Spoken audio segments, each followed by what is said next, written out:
Kremlin rejects Trump's proposal to aid Ukraine in exchange for resources. Russians continue to suffer significant losses as they slow down their advance and massive attack on Ukraine. That is news next. Analysts at the Institute for the Study of War point out that despite the Russian advance in Ukraine, its pace has slowed, while Russian losses remain high, reported by ISW. About details, Russian troops continued to suffer heavy losses in January 2025 despite a slower pace of advance compared to previous month at the end of 2024. Ukraine's Ministry of Defense reported on the 3rd of February that Russian troops suffered 48,240 casualties in January 2025. These are more than 3 Russian motorized rifle divisions, making January the second highest month for casualties since Russia's full-scale invasion of Ukraine in February 2022. ISW's geolocation data shows that Russian forces advanced to 486 square kilometers in Ukraine and Russia's Kursk region in January, or approximately 16.1 square kilometers per day. Available data suggests that Russian forces suffered approximately 96 casualties per square kilometer of territory gained. Ukraine's Ministry of Defense reported that Russian troops suffered 48,670 casualties in December 2024, the highest monthly casualty rate since the start of Russia's full-scale invasion of Ukraine. And ISW estimates that Russian forces gained a total of 593 square kilometers in December 2024.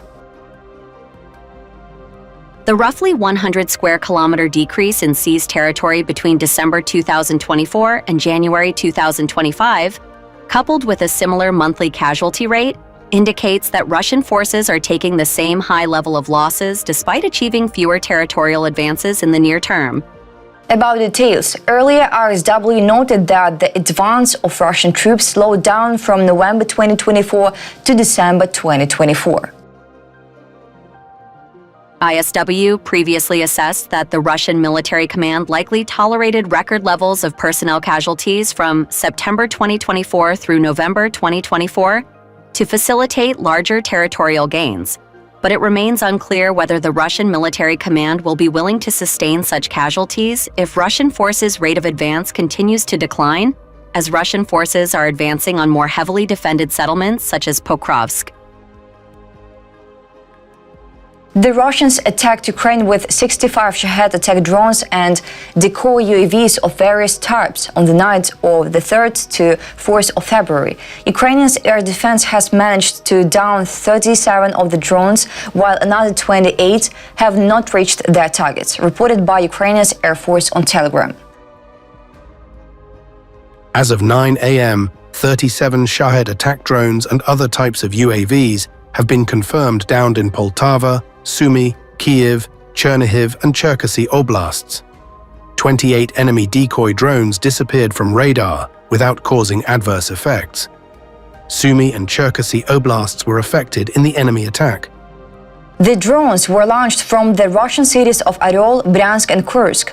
Aircraft, anti-aircraft missile forces, electronic warfare units and mobile fire groups from the Air Force and the rest of Ukraine's defense forces were involved in repelling the attack. On the night of Tuesday, February 4th, the Russian army attacked the enterprises in the Cherkasy region with drones, according to the Cherkasy Regional Military Administration. According to preliminary data, Ukrainian air defense forces shot down 12 Russian Shahed drones in the sky over the Cherkasy region. Despite this, fires broke out in the regional center as a result of Russian attacks on the territory of 3 private enterprises. In one case, the firefighting is still ongoing. According to preliminary reports, there were no casualties, but the area is still being inspected. On the afternoon of Tuesday, February 4th, the Russian army struck the town of Izum in the Kharkiv region. The first casualties and wounded have already been reported, according to the head of the Kharkiv Regional State Administration, Alexei Nyagubov. According to Nyagubov, the Russians struck Izum with a ballistic missile. As of 12:10 a.m. Kyiv time, 4 people have been reported killed. There are also at least 20 wounded, 5 of whom have been hospitalized. All emergency services are working at the scene. Russia attacked the central part of the city.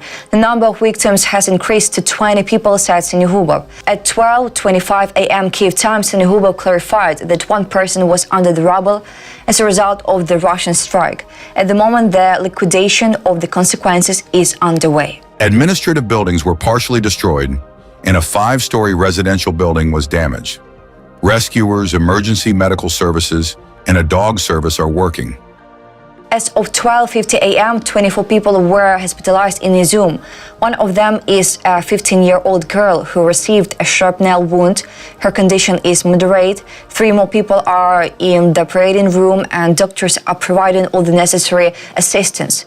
Earlier, Sinihubov reported that the cities of Izum and Balaklia in the Kharkiv region are being prepared for a circular defense.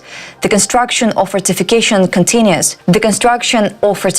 continues there, and these are planned measures.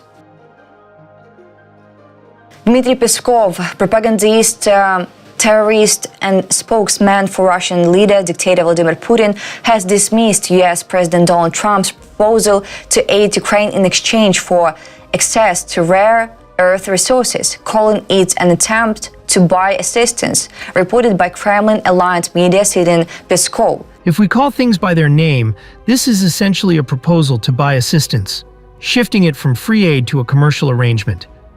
Of course, it would be better not to provide any aid at all, as that would help bring this conflict to an end. About details, earlier Trump said that he was interested in making a deal with Ukraine to obtain rare earth metals and other resources in exchange for supplying weapons. That's all for today. Thanks for watching this video. Like and subscribe.